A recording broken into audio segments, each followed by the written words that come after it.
Hello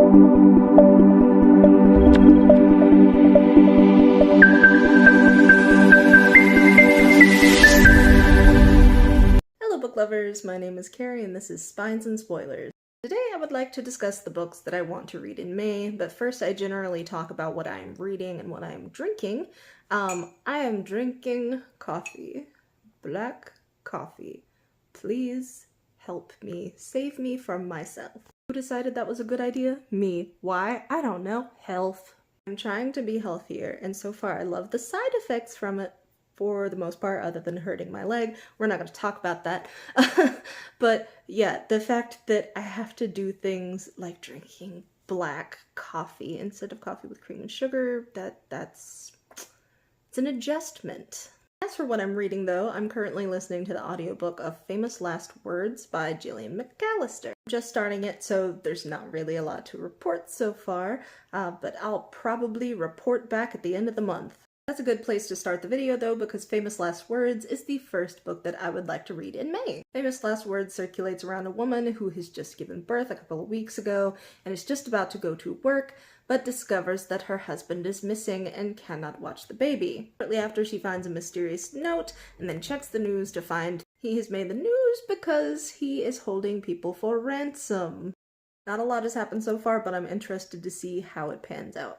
The next book that I want to read in May is Before We Forget Kindness by Toshikazu Kawaguchi. I believe it is the 5th book in Before the Coffee Gets Cold series. Correction, I believe it is 6th. Either way, I've read all of his books so far, and I'm looking forward to this one. It's just another series of vignettes set in a cafe where you can travel in time, and it's a lot of fun. And heartbreak, but also fun. The next book that I want to read in May is The Origin of Time by Thomas Hertog. It is a nonfiction book that kind of goes over the ideas that Stephen Hawking was speculating in his last days. The next book that I want to read in May is The Unworthy by Agustina Bezcarica. It is about a girl who joins a cult to avoid a climate catastrophe.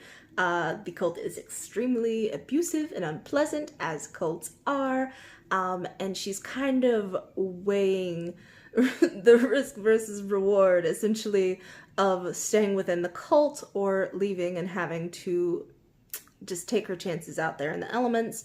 Then a girl shows up from the outside world, and I guess we will see where that goes. The next book that I want to read in May is This Book Will Bury Me by Ashley Winstead. This is a new one. Ashley Winstead also wrote In My Dreams I Hold a Knife, which I've really enjoyed. This book is basically about armchair detectives. The protagonist's father dies and she tries to find a distraction and gets really into true crime.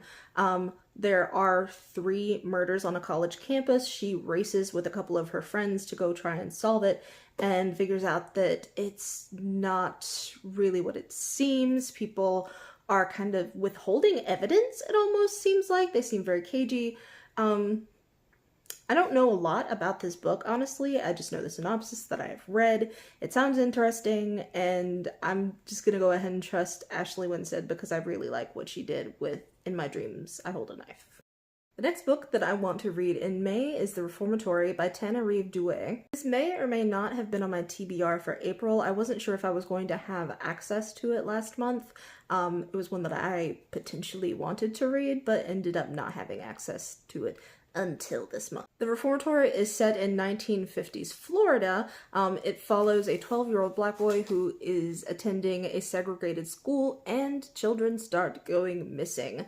So they have to figure out what the hell is going on with these children, where they're going. I believe that he is also able to see ghosts, but I'm not 100% sure because the synopsis is kind of vague about that, and I don't know if they mean metaphorical ghosts or literal ghosts, so I guess we'll see if it ends up being paranormal. Okay, for this one I am going to have to look at my notebook.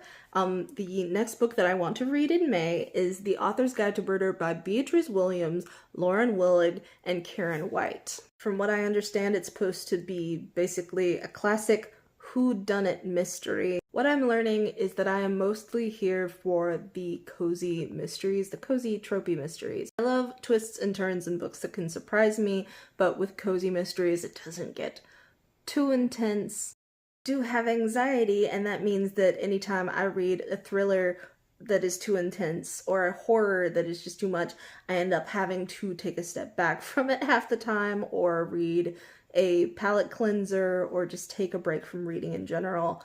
And I hate that. I do, because I just used to consume so much media that's thriller and horror.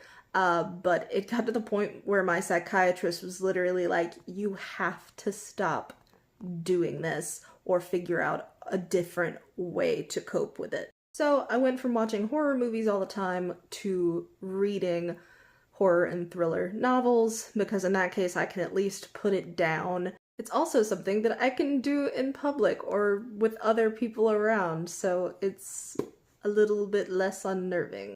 That was a tangent. Anyway, future me here. So I realized that I did not include Witchcraft for Wayward Girls on this list, and that is because I technically had it on my TBR for April, and I started reading it. I got halfway through, as you can see, so it felt weird to put it on my TBR for May, but I guess it would technically qualify for that. At any rate, I'm loving this book, and I do want to finish the second half of it. It's getting really good.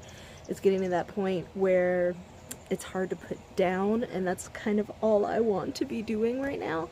But yeah, sure, let's consider it on my TBR for May as well, only I've actually made progress on it this time. That brings us to the end of this video. I appreciate that you are here, that you are watching at all. I appreciate it way more than you know. I hope that everyone is staying safe out there and having a pleasant spring to the best of their ability. If you want to like and share and subscribe and all that jazz, please feel free to do so. I'm not going to fight you, but what is most important is that you remember, above all else, to love yourself. Okay? Okay. All right, bye.